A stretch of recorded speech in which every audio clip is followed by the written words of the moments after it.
하나님의 말씀은 고린도전서 10장 14절부터 22절까지입니다. 사랑하는 여러분, 그러므로 우상 숭배하는 일을 피하십시오. 내가 지각 있는 사람들에게 말합니다. 내가 하는 말을 스스로 판단해 보십시오. 우리가 감사하며 받는 축복의 자는 그리스도의 피에 참여하는 것이 아닙니까? 또 우리가 떼는 빵은 그리스도의 몸에 참여하는 것이 아닙니까? 빵이 하나인데 우리가 다 그 빵을 함께 나눠 먹으므로 우리 많은 사람들은 한 몸이 된 것입니다. 이스라엘 사람들을 보십시오. 제물을 먹는 사람들이 제단에 참여하지 않습니까? 그렇다면 우상의 제물이나 우상은 아무것도 아니지 않습니까? 그러나 이방인들이 하는 것은 귀신에게 하는 것이지 하나님에게 하는 것이 아닙니다. 나는 여러분이 귀신들과 사귀는 것을 원치 않습니다. 잔을 마시는 여러분이 귀신들의 잔을 마실 수는 없으며 주님의 식탁에 참여하는 여러분이 귀신들의 식탁에 참여할 수는 없습니다. 우리가 주님을 노엽게 해서야 되겠습니까? 우리가 주님보다 강하단 말입니까? 보아라 즐거운 우리 집 한곡 부르신 다음에 설교하겠습니다.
오늘 하나님의 말씀 고린도전서 10장 14절에서 22절까지는 벨리알을 넘어 예수님께로 2입니다.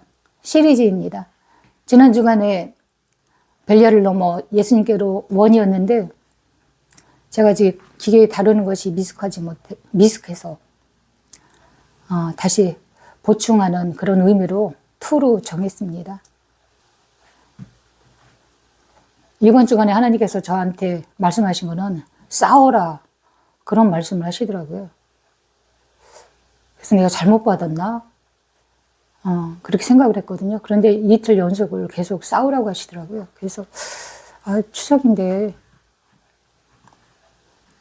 그래서 전투 기도를 엄청 치열하게 치렀습니다. 한 주간 내내 그랬습니다. 다 이유가 있으니까 하나님께서는 명령을 하신 거죠. 평화를 원하거든 전쟁을 준비하라. 윤 대통령이 연설해서 한 말이죠.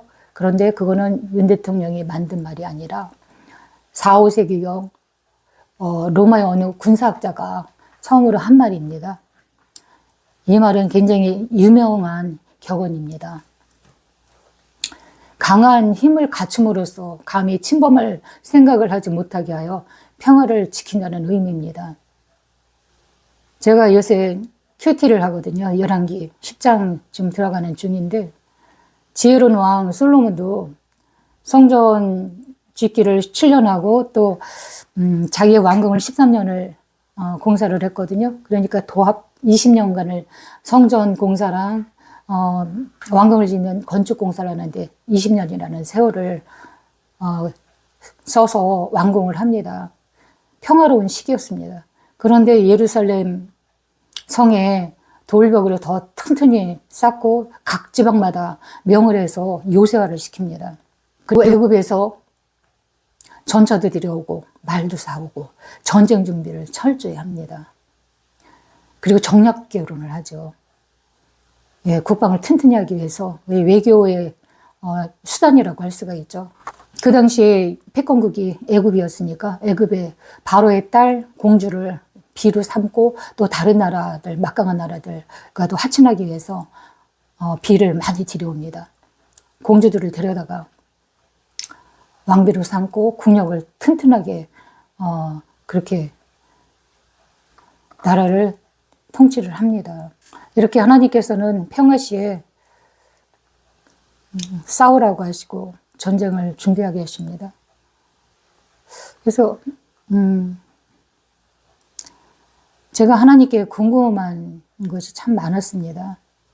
첫째, 왜 저입니까? 저는 준비되지 않은 그런 자이고 성격도 까칠하고 또 사람들하고도 그닥 잘 지내지 못하는 원만하지 않은 성격에다가 혼자 있기를 좋아하고 좀 소외된 그런 마음, 그리고 결핍도 되게 많은 사람이거든요. 그래서 그게 참 의문이었습니다. 그런데 어제 깨달았습니다. 오랜만에 언니를 만나서 카페에서 차를 마셨습니다. 그리고 대화를 하고, 그런데 또 우연치 않게 강원도에 있는 목사님이 오셔서 합석을 하게 됐습니다. 두 분은 초면이라 분위기가 좀 자연스럽지 않으면 어떻게 하나 제가 걱정을 많이 했는데 의외로 너무 친하게 말을 잘하더라고요. 왜냐하면 우리 언니의 장점이 참 많은데 그 중에 하나가 친화력이에요. 사람들하고 어떤 사람을 만나도 그냥 대화가 되더라고요. 그래서 저는 차를 주문하러 갔는데 두 분이 아마 너무 다정하게 대화가 술술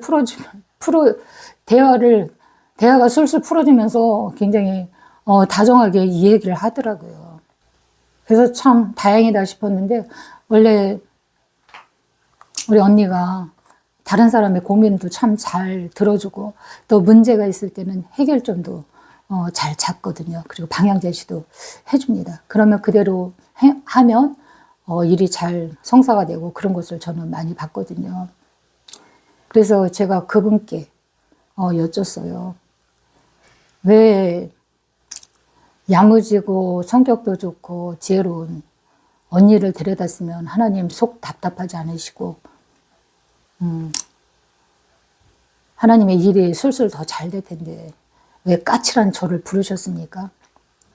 저는 하나님 아시거니와 등등등등 기타 그런 자인데요. 그랬더니 하나님께서 주시는 감동이 그래서 너를 뽑았다 라고 하시더라고요. 아무도 탐내지 않으니까 거둬주신 것이죠. 하나님의 방법은 미련한 자를 택해서 지혜 있다는 그 마음이 높아진 자를 낮추시거든요. 부끄러움 당하게 하시거든요. 그래야지 하나님의 영광이 드러나는 것이에요. 그러니까 공평하신 하나님이시죠. 미련한 자도 높여주시고 높아진 자는 낮아지게 해서 겸손하게 만드시는 그런 하나님이십니다. 고린도전서 2장 9절에 보면 하나님이 자기를 사랑하는 자들을 위하여 예비한 모든 것들은 눈으로 보지 못하고 귀로 듣지 못하고 사람의 마음으로 생각지 못한 것과 못하였다 함과 같으니라 라고 말씀하십니다.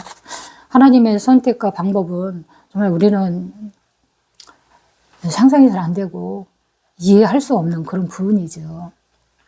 솔로몬의 아버지 다윗을 선택했을 때도 하나님께서는 보라고 하시더라고요. 사무엘 선지자가 있습니다. 그 선지자에게 하나님께서는 뿔과 기름을 준비하라고 하십니다. 기름 부을 자가 있다고. 그래서 사무엘은 뿔과 기름을 준비하고 어느 집으로 갑니다. 그게 이새의 집이거든요. 이곳에 하나님께서 보내셨는데 기름 부을 자가 있다고 하셨다. 그랬더니 이새가 얼른 음식을 준비하고 아들들을 쫙 줄을 세웠습니다. 첫 번째 아들, 얘가 맞이입니다. 하나님, 기름 붓겠습니다. 그랬더니 아니다, 그는 아니다. 그럼 둘째, 그도 아니다. 그럼 셋째군요. 아니야. 넷째, 다섯째, 여섯째, 일곱째 다 아니라고 하시는 것입니다. 그래서 다른 아들은 없는가? 그랬더니 아버지 이새가 막둥이가 하나 있기는 있는데 지금 양치로 저기 멀리 나가 있거든요. 그럼 그를 데려오라. 그래서 급히 다윗을 데려옵니다. 다윗은 소년이었었거든요. 양을 치다가 왔으니까 꾀죄죄하고 또 냄새는 얼마나 났겠습니까? 그런데 딱 세우니까 기름을 부으라 하나님께서 말씀하셨습니다. 그래서 다윗에게 기름 부어서 나중에 왕을 만드시죠. 그런데 다윗은 참 하나님 눈에 쏙 들었습니다. 성경을 읽어보니까 다윗이 마음에 들 수밖에 없더라고요. 하나님께 충성스러웠죠. 진실한 마음이 있죠. 그리고 한 번도 하나님을 경홀히 대한 적이 없고 망령되이 하나님의 이름을 부른 적이 한 번도 없었습니다. 그리고 인간미도 있어서 불쌍한 사람을 또 궁일이 여길 수 있는 그런 마음도 가지고 있었고 또 지혜도 있더라고요. 그런데 왕위에 오른 다음에도 다윗은 교만하지 않았어요. 항상 자기의 신분을 그렇게 높이고 그랬던 적이 없습니다. 그렇게 했다간 하나님께서 과거를 상기시키죠. 내가 너를 양치던 목동에서 왕을 만들어줬다는 걸 하나님께서는 깨닫게 하시죠. 그런데 이 지혜롭고 슬기로운 다윗은 그것을 잊지 않았던 것 같아요. 그러니까 교만하지 않고 하나님께 버림받지 않았죠. 그리고 대대로 솔로몬을 이어서 예수님께로 그 혈통이 내려갑니다. 그래서 다윗의 자손 예수가 되는 것입니다. 어제 만났던 그 목사님이 춘천에서 농사를 지시는데 한 번은 저한테 전화를 하셨어요. 그래가지고 하나님은 참 이상한 분이야 그러시더라고요. 아니 내가 참 만물을 하나님께 예물로 드리려고 오이밭에 가서 오이를 땄는데 꼬부라지고 못난이야. 그리고 고추도 따서 예물을 드리려고 보니까 이것도 못난이네. 꼬부라지고 못생기고 작고. 그래서 어쨌거나 만물이니까 따가지고 하나님 앞에 올렸네. 그래서 하나님께 기도를 드리고 하나님은 못난이가 그렇게 좋으세요? 라고 물어봤대요. 그랬더니 하나님께서 주시는 감동이 좋은 거는 너네들 먹으라고 그러는 거야 라고 하시더랍니다. 이렇게 하나님께서는 우리를 좋은 것을 입히시고 또 공급해 주시고 사랑해 주시는 그런 좋으신 하나님이십니다. 정말 우리는 사랑받을 만한 그런 자격은 없어요. 저 자신을 봐도 그렇습니다. 선한 구석이 있어야지요. 하나님께서 저를 부르신 그 이유 중에 하나가 이건 것 같아요. 제가 어렸을 때 싸움을 잘했거든요. 제가 엄청 싸나웠습니다. 그래서 동네 아이들이 우리 집 앞을 그냥 제대로 못 지나갔어요. 돌을 막 던져갖고 우리 땅 밟지 마. 그리고 막 던지고, 또 나이 많은 근데 큰 오빠가 저하고 17살 차이가 나거든요. 근데도 딱 팔 벌리고서는 막았습니다. 못 지나가게. 못 가. 그러면 못 갑니다. 얼마나 이 오빠가 착한지. 은서가 지나가도 되니? 라고 물어보고 그러고 지나갔답니다. 저는 기억이 안 나는데 어머니께서 그렇게 말씀하시더라고요. 그러니까 하나님께서는 이 쌈꾼을 쌈 잘하는 저를 택해갖고 이 추석 명절 전에, 한 주간 전에 싸워라 라고 일으키신 것입니다. 그것도 새벽 2시 반에 또 깨우셔갖고 싸워라 그러시더라고요. 근데 어떻게 하나님께서 하라고 하시면은 해야죠. 연속적으로 그랬습니다. 그런데 기도를 하니까 싸울 수밖에 없는 그런 것들이 많더라고요. 그것을 알았다는 게 너무 감사하죠.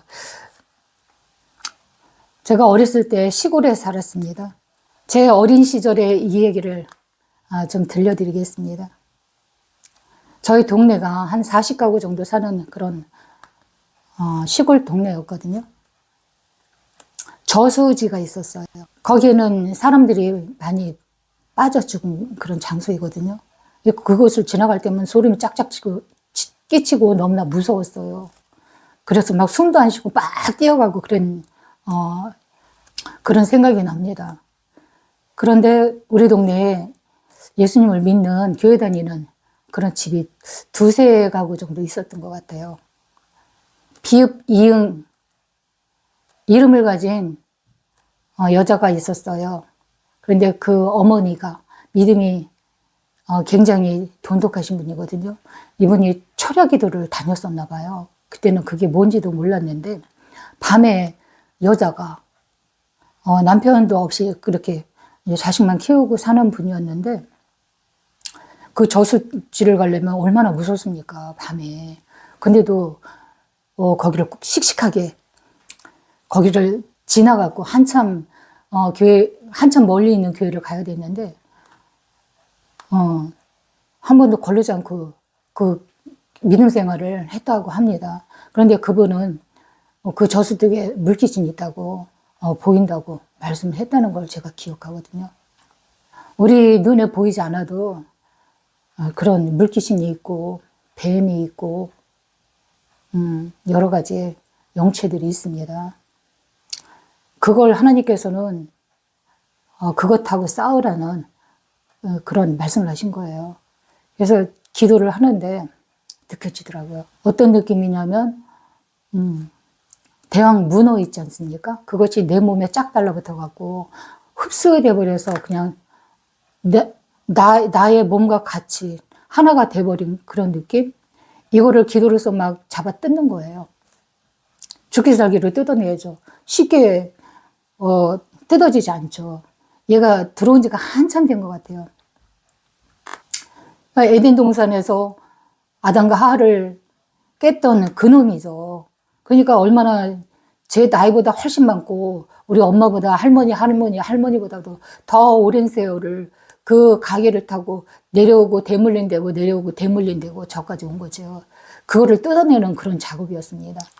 정말 엄청 힘들고 중간에 멈출 뻔하고 그랬는데 제가 워낙에 싸움을 잘하는 사람이라 어렸을 때부터 싸움으로 단련된 그런 사람이라 잡아 뜯어냈습니다. 그리고 축사를 했습니다. 예수의 이름으로 묶임받을지어다 떠나갈지어다. 그리고 예수피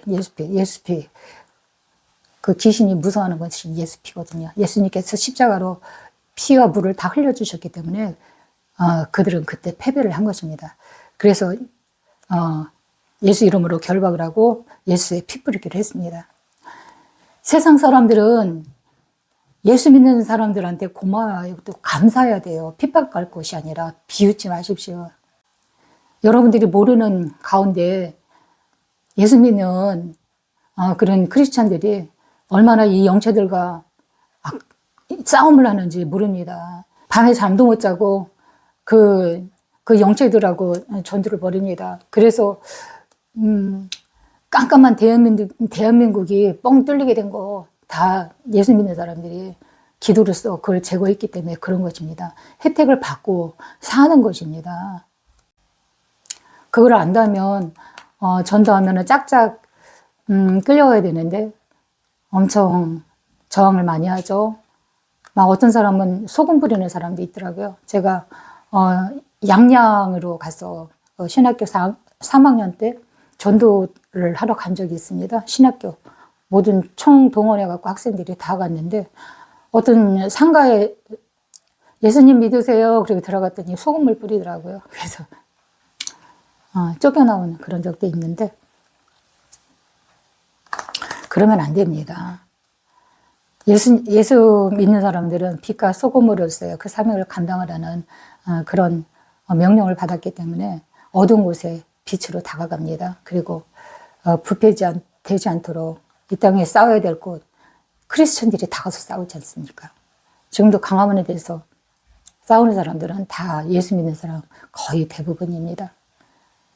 자기네들도 알지 못하는 가운데 혜택을 누리는 것입니다. 빨리 좀 깨달아졌으면 좋겠습니다. 그래야지 예수님께서 재림 나팔 소리와 함께 오시죠. 그럴 때 함께 손잡고 가면 얼마나 좋겠습니까? 제가 들려드리고 싶은 말은 너무나 많습니다. 왜냐하면 하나님을 만나고 나서의 그 삶이 전에랑 그 후가 너무나 완전히 확 바뀌어졌거든요. 하나님의 살아계신 그 체험을 너무나 많이 하다 보니까 제가 드릴 말씀이 참 많아요. 그래서 그냥 짧게 설교를 해야지 하면서도 막 하다 보면 40분, 50분이 넘어가더라고요. 그런데 시작할 때는 한 20분만 쌈박하게 해야지 라고 마음을 먹거든요. 그런데 하다 보면은 이게 자꾸 길어지더라고요. 그래서 연세 많은 목사님들이 설교를 참 길게 하시잖아요. 그래서 전에 참 지루하다. 우리 아들은 춘천 교회 다닐 때 아예 코를 드르렁 골고 침까지 질질 하면서 잠을 자기도 했었어요. 왜냐하면 너무 길고 지루해갖고. 그래서 나는 짧게 20분만 하리라 했는데 자꾸만 길어집니다. 오늘 제가 드리고 싶은 말씀은 그거예요. 예수님은 판세를 바꿔놓으시는 분. 역전의 명수 예수님. 우리는 벨리알의 그 사단의 지배 아래 그 무가치한 것들을 붙들고 살았던 사람들이고 지금도 놓지 못하는 것들이 너무나 많죠. 옛 습관을 버린다는 것이 쉽지 않거든요. 몸에 흡수돼 버려서 이건 내가 뭘 붙들고 있는지도 모르고 사단을 섬긴다는 그조차도 생각도 없고 영적으로 깜깜한 그런 속에서 살기 때문에 도대체 헤어나오려는 그런 생각 자체를 못합니다. 그래서 하나님께서는 오죽하면 흔들어서 깨우시겠습니까? 질병으로 흔들고 또 사업의 실패로 흔들고 또 자녀 문제로 흔들고 그때 균열이 생기는 겁니다. 그래서 아차 싶으니까 이제 하나님을 찾게 되죠. 이 나라가 정말 어떻게 돌아가려나. 나라적으로 또 가정적으로도 분란이 분열이 일어나고 있는 그런 상황이죠. 예수님을 믿으십시오. 예수님은 판세를 바꿔놓는 판을 뒤엎어서 갈아엎어버리실 분입니다. 역전시키는 예수님이십니다. 그 예수님을, 그 선하심을, 그 행하심을 이제 우리는 보게 될 것입니다. 믿음으로 그것을 보시는 여러분이 되시기를 바랍니다. 제가 당부드리고 싶은 것은 주님 안에서의 친밀한 사랑의 교제를 나누시기를 바랍니다. 어디를 가든 누구를 만나든 나는 그리스도인이라는 그런 정체성을 가지고 하나님께서 우리를 지켜보고 계신다. 영혼이 잘되게 또 바른 길로 갈 수 있도록 우리의 믿음을 굳건히 지켜주시기 위해서 하나님께서는 우리를 불꽃 같은 눈동자로 지켜 보호해 주십니다. 하나님 앞에 기도드리겠습니다. 하나님 아버지 감사합니다. 한 주간 동안에 우리를 위해서 예비하신 그런 축복은 우리가 눈으로도 보지 못하고 귀로도 듣지 못하고 마음으로도 생각하지 못했던 것과 같다고 말씀하셨습니다. 우리는 그냥 하나님을 믿는 믿음으로 순종하며 갈 수 있도록 도와주시고, 그럴 때 하나님께서는 큰일을 행하시고 우리가 알지 못하는 축복의 문을 열어주셔서 복된 길로 갈 수 있도록 인도하실 줄 믿습니다. 지금은 이 땅에 살지만 또 형제들과 연합하여서 즐거운 추색을 보낼 수 있도록 도와주시고, 우리가 잊지 말아야 될 것은 목표를 두고 향하여 가는 곳은 이 땅이 아니라 천국집이라는 것을 깨달을 수 있도록 도와주시고 잊지 않도록 도와주시옵소서. 한 주간 동안도 예수님의 보혈 안에서 잘 믿을 수 있도록 도와주시고, 악한 것이 건드리지 못하도록 예수의 피로 덮어주시옵소서. 보혈 안에서 교제를 나누게 하시고, 하나님과 또 친척들과 형제들과 부모와 자녀들과 행복한 그런 명절 연휴를 맞을 수 있도록 우리 하나님께서 은총을 베풀어 주시옵소서. 감사와 영광 주님께 올립니다. 예수님의 이름으로 기도드립니다. 아멘.